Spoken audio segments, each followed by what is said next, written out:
What's going on, guys? This is No Filter, a Nintendo podcast, and here is my review for Heroki for Nintendo Switch.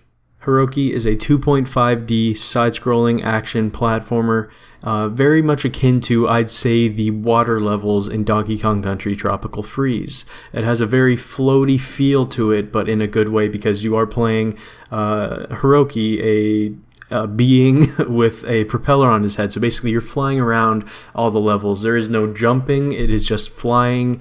And one of the actual really cool elements that they throw in is the ability to free fall. So basically when you're flying, you can move at a certain speed. It's, fast enough. However, if you're going to drop, either to hit blocks or to move around enemies and maneuver quickly, you free fall. So basically you hit a button, you free fall, you fall a lot quicker, and if you hit up on the joystick, then you'll start flying again. It's a really cool and welcome mechanic, because if it was just flying around the levels, it would be a little bit more boring than what it actually is here with the actual free fall mechanic and some of the fighting elements that you unlock throughout the levels that you play in the game.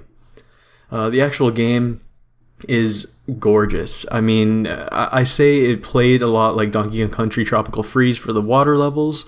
However, the game actually looks very similar to that as well. The world is fully 3D rendered, has some beautiful eye-popping colors, and I really like the style. It actually reminds me a lot of one of my favorite WiiWare games from back in the day, which was Lost Winds. Has a somewhat similar style to that, especially in Levantia, which is the village where Heroki comes from.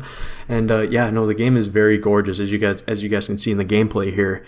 As far as the story goes, it's kind of basic. Basically you're in a peaceful village called Levantia, when the evil, I believe his name is Dr. N. Fortune, and his accomplice come by, and they steal the Emmerichs, which is basically a powerful stone, and all hope may be lost. However, you, Heroki, are going to save the day and reclaim the Emmerichs from him and save Levantia. Again, it's a typical type of a story for a side-scrolling platformer, but it is something there, and it does have some interactions with the enemies that you have there and the bosses. So it's it works and it goes well. Again, the game runs beautifully. It's 60 frames per second. It's full HD. Looks beautiful. The HD Rumble implementation, I love. Again, I love when developers actually put effort into the games, and this is a completely well-made, polished game, and I really commend them for that, especially for a somewhat cheap eShop game. It's this is night and day compared to so many of the other games on eShop as of late. It's really, really quite stunning. I guess some of the complaints I do have with the game, though, I wish there was a little bit more meat at the very start of the game, because throughout the levels that you play, I believe there's about 4 worlds with 8 levels in each. So you're talking about whatever that is, you're talking about over 30 levels, and they're a little bit, it goes on for a long time, and after the end of each world, you then gain a new power-up. So the thing is, you're getting past the 3rd world, you're almost finishing the game, and you're finally getting like a dash attack, for example. And it's just a little bit, I feel like the pacing is not right there, and this is something that they could have and probably should have fixed, but each world is kind of based around the new unlocked mechanic that you get, so I get why they had to do this, but I don't know if they should have just created more worlds, just less levels in each, or whatever it would have been, but that is one missed opportunity, I think, for the actual game.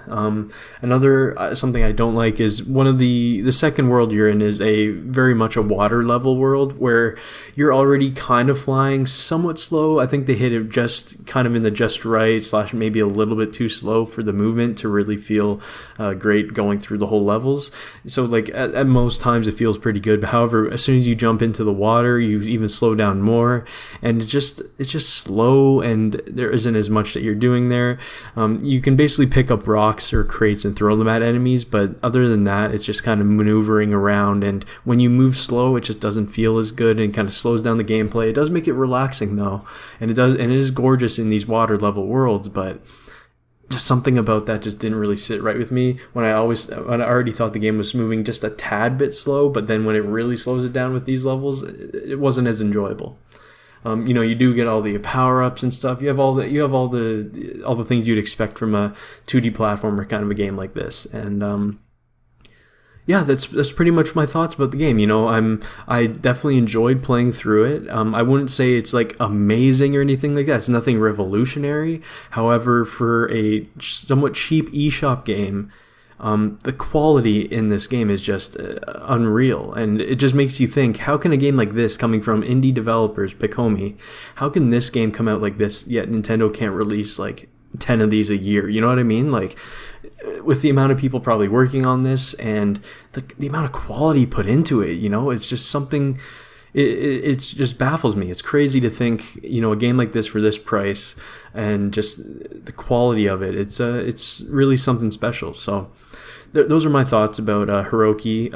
Let me know what you guys think in the comments below, and I will see you all next time.